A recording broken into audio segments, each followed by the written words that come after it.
Hello दोस्तों, welcome to tech with trails. यहाँ मिलती है इलेक्ट्रॉनिक, क्रिप्टो, माइनिंग और टेक्नोलॉजी की सिंपल और प्रैक्टिकल वीडियोस। अगर आपको वीडियो पसंद आए तो सब्सक्राइब ज़रूर करें। चलिए शुरू करते हैं।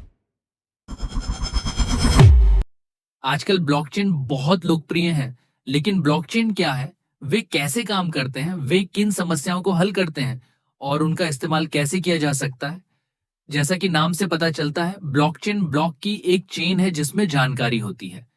इस तकनीक के बारे में सबसे पहले 1991 में रिसर्चर्स के एक ग्रुप ने बताया था और इसका मकसद डिजिटल डॉक्यूमेंट्स पर टाइम स्टैंप लगाना था, ताकि उन्हें बैकडेट करना या उनमें छेड़छाड़ करना मुमकिन न हो, लगभग एक नोटरी की तरह। हालांकि 2009 में सातोशी नाकामोतो द्वारा डिजिटल क्रिप्टोकरेंसी बिटकॉइन बनाने के लिए इसे अपनाए जाने तक इसका ज्यादा इस्तेमाल नहीं हुआ। ब्लॉकचेन एक डिस्ट्रीब्यूटेड लेजर है जो किसी के लिए भी पूरी तरह खुला है। उनकी एक दिलचस्प खूबी है, एक बार जब ब्लॉकचेन के अंदर कोई डेटा रिकॉर्ड हो जाता है तो उसे बदलना बहुत मुश्किल हो जाता है। तो ये कैसे काम करता है, आइए एक ब्लॉक को करीब से देखें।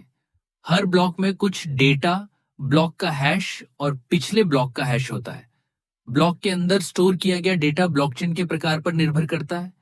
उदाहरण के लिए बिटकॉइन ब्लॉकचेन इसमें ट्रांजैक्शन के बारे में जानकारी स्टोर करता है, जैसे भेजने वाला, पाने वाला और कॉइन की मात्रा। ब्लॉक का एक हैश भी होता है। आप हैश की तुलना फिंगरप्रिंट से कर सकते हैं। ये एक ब्लॉक और उसकी सभी चीजों की पहचान करता है और हमेशा यूनिक होता है, ठीक फिंगरप्रिंट की तरह। एक बार ब्लॉक बन जाने के बाद उसका हैश कैलकुलेट किया जाता है। ब्लॉक के अंदर कुछ भी बदलने से हैश बदल जाएगा।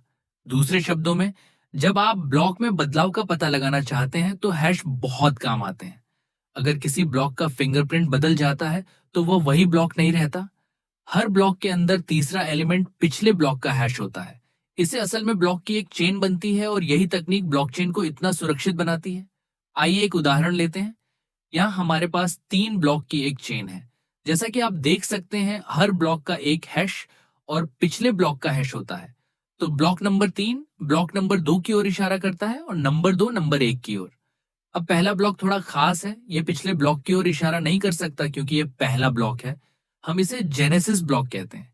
अब मान लीजिए कि आप दूसरे ब्लॉक के साथ छेड़छाड़ करते हैं, इस वजह से ब्लॉक का हैश भी बदल जाता है। इसके बाद ब्लॉक 3 और उसके बाद के सभी ब्लॉक इनवैलिड हो जाते हैं, क्योंकि उनमें पिछले ब्लॉक का सही हैश स्टोर नहीं होता। इसलिए एक ब्लॉक में बदलाव करने से उसके बाद के सभी ब्लॉक इनवैलिड हो जाते हैं, लेकिन सिर्फ हैश का इस्तेमाल करके छेड़छाड़ को रोका नहीं जा सकता। आजकल कंप्यूटर बहुत तेज होते हैं और 1 सेकंड में लाखों हैश कैलकुलेट कर सकते हैं। आप किसी ब्लॉक के साथ छेड़छाड़ करके और दूसरे ब्लॉक के हैश को दोबारा कैलकुलेट करके अपनी ब्लॉकचेन को फिर से वैलिड बना सकते हैं। इससे बचने के लिए ब्लॉकचेन में प्रूफ ऑफ वर्क नाम का एक तरीका होता है। ये एक ऐसा सिस्टम है जो नए ब्लॉक बनाने की रफ्तार को धीमा कर देता है। बिटकॉइन के मामले में जरूरी प्रूफ ऑफ वर्क कैलकुलेट करने और चेन में नया ब्लॉक जोड़ने में लगभग 10 मिनट लगते हैं। इस सिस्टम की वजह से ब्लॉक के साथ छेड़छाड़ करना बहुत मुश्किल हो जाता है, क्योंकि अगर आप एक ब्लॉक के साथ छेड़छाड़ करते हैं तो आपको उसके बाद के सभी ब्लॉक के लिए प्रूफ ऑफ वर्क को दोबारा कैलकुलेट करना होगा। इसलिए ब्लॉकचेन की सुरक्षा हैशिंग और प्रूफ ऑफ वर्क सिस्टम के क्रिएटिव इस्तेमाल से आती है। लेकिन ब्लॉकचेन को सुरक्षित रखने का एक और तरीका है और वह है डिस्ट्रीब्यूटेड होना। चेन को मैनेज करने के लिए किसी सेंट्रल अथॉरिटी का इस्तेमाल करने के बजाय blockchain peer to peer network का इस्तेमाल करती है और इसमें कोई भी शामिल हो सकता है। जब कोई इस नेटवर्क से जुड़ता है तो उसे ब्लॉकचेन की पूरी कॉपी मिल जाती है। नोड इसका इस्तेमाल ये वेरीफाई करने के लिए कर सकता है कि सब कुछ ठीक है। अब देखते हैं कि जब कोई नया ब्लॉक बनाता है तो क्या होता है। वह नया ब्लॉक नेटवर्क पर सभी को भेजा जाता है। फिर हर नोड ब्लॉक को वेरीफाई करता है ताकि यह पक्का हो सके कि उसके साथ कोई छेड़छाड़ नहीं की गई है। अगर सब कुछ सही होता है तो हर नोड इस ब्लॉक को अपनी ब्लॉकचेन में जोड़ लेता है। इस नेटवर्क के सभी नोड आम सहमति कंसेंसस बनाते हैं। वे इस बात पर सहमत होते हैं कि कौन से ब्लॉक वैलिड हैं और कौन से नहीं। जिन ब्लॉक के साथ छेड़छाड़ की गई होती है उन्हें नेटवर्क के दूसरे नोड रिजेक्ट कर देते हैं। इसलिए ब्लॉकचेन के साथ सफलतापूर्वक छेड़छाड़ करने के लिए आपको चेन के सभी ब्लॉक के साथ छेड़छाड़ करनी होगी।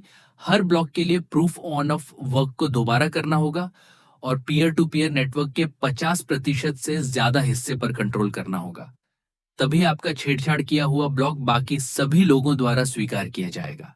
ऐसा करना लगभग नामुमकिन है। ब्लॉकचेन भी लगातार विकसित हो रही है। हाल के घटनाक्रमों में से एक है स्मार्ट कॉन्ट्रैक्ट्स का निर्माण।